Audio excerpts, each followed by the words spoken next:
BMW has changed the cockpit. Let's see what they have changed.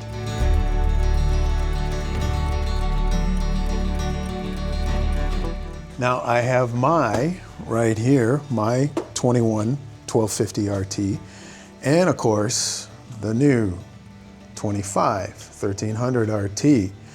But you can see, if we step back, they look fairly similar.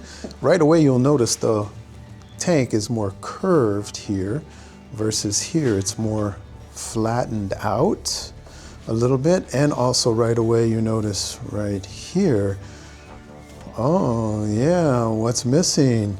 Well, these two pockets, this is a glove box over here, and this is for your smartphone compartment where there is a fan and it has inductive charging and also USB charging. You can do both.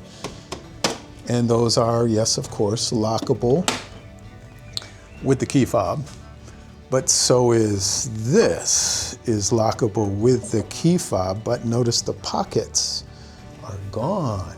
Why are they gone? Well, let's talk about that in a second. But first, let's look at the smartphone compartment. Here's where you can store some money or whatever in this little clip here. Air comes in right there and then comes out here onto the phone. But if you stick some money in there or a credit card, that's going to block that. They do have USB-C charging that you plug in right there and then can plug in the phone. And then they have this so that you can stick your cell phone in here like that. And now, oh, that's pretty secure. And then you run a little cable to the back. And no inductive charging with this. That's a little con, but it does lock. Now, back to what I said before. Oh, notice this. Yeah, 12 volt charger there.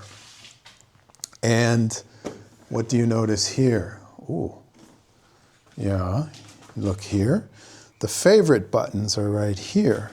But if you look at the two, there's no room for favorite buttons. Why?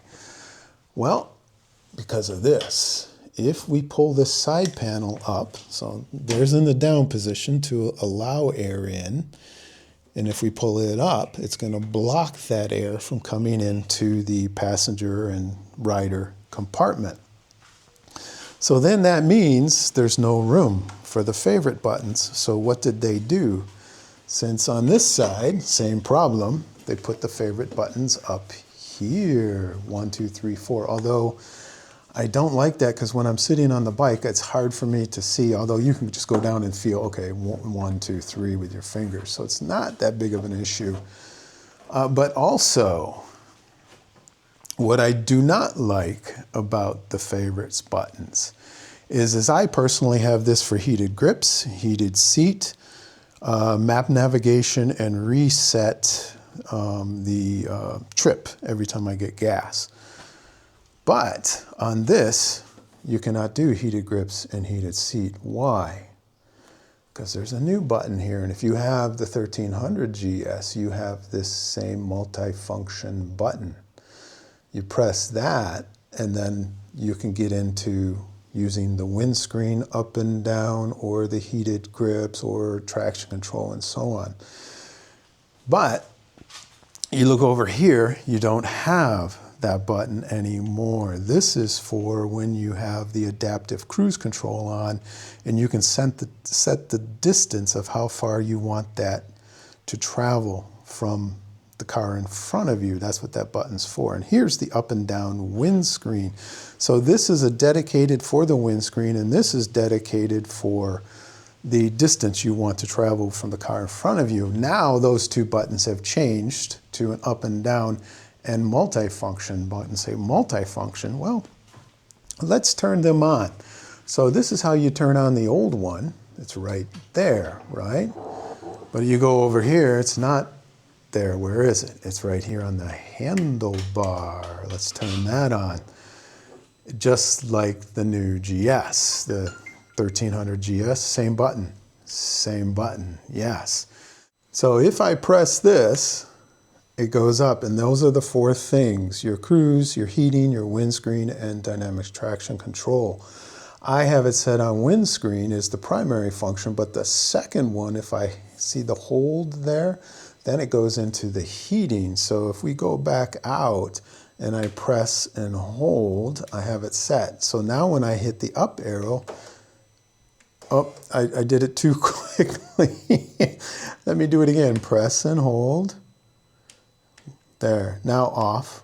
3, 2, 1, off. Or down, if I press down, 3, 2, 1 for the heated seat.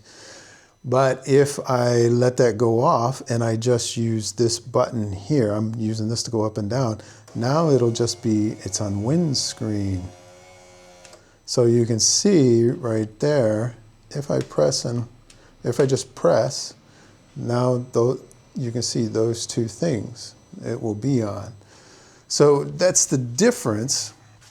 Here it's much simpler. If I press 1, watch, there it's on 5. What did you notice by 5, 4, 3, 2, 1, and off?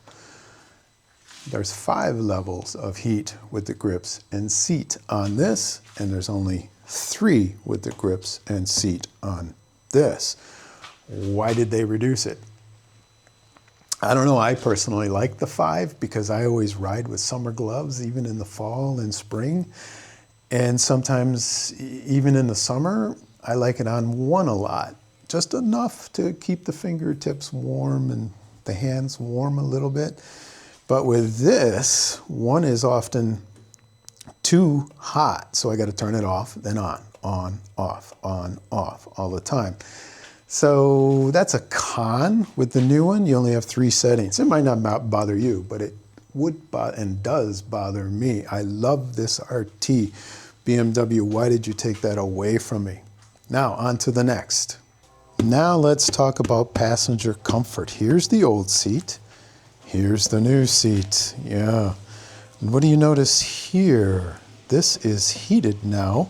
There is a little button right here. If you get the comfort package, or passenger comfort package, this is heated, and this is heated. So for the seat, the controls are right here. And then for the backrest and this, the grab bars, it's right there as I showed you. Here, it's not heated. Here, it's not heated, only the seat. So now you're passenger. If you guys are looking for an excuse to buy the new one, say, honey, no more cold hands, no more cold back. There you go. Cha-ching. Also, what's different is this seat is 2 height adjustable in the front and 2 height adjustable in the back. So you can go, right now it's in the low position here and low position in the back, but I can bring it up 1 position here and 1 position here, or bring up 1 position in the back and leave it down in front. So however you like it, technically that is 4 position. This is only 1 position adjustable up and down. Right now it's in the it's in the up position. So this is 825 mils off the ground. And this is actually in the low position, so it's 820. And then in the up position, it'll go up 20 millimeters in the front and the rear, so then it'll be up to 840. So that's the differences, or the main differences in cockpit. Also, you'll notice this windscreen is a little different. It's a little wider here and here versus this. Now you see it.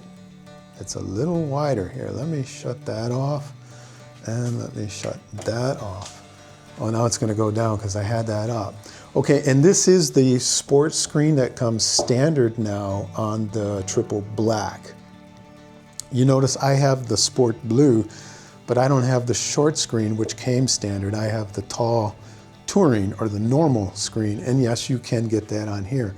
But if you sit up here, look at how much wider this is versus this.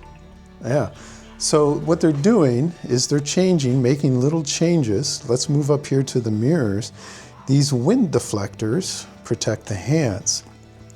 Here it's an option. This piece here you can get and add on, and then it helps deflect the wind off your hands. Also, if you look through here, there's a little more room through here. You can actually see where, versus this, you can't see through there. But if you bring this in like this, like that, now we go around to the other side. It looks nicer, in my humble opinion, than this. This actually kind of looks broken. So if we pull that back and then pull that back, yeah. And also the turn signal indicator is here. It's down away from the mirror. Here it's not down away from the mirror, it's up in, right behind the actual glass of the mirror. I gotta push that back and that back to get back through here. So that's the cockpit, guys. I hope you've enjoyed this video. As always, guys, ride safe and ride like there's nothing to prove. Take care. Cheers.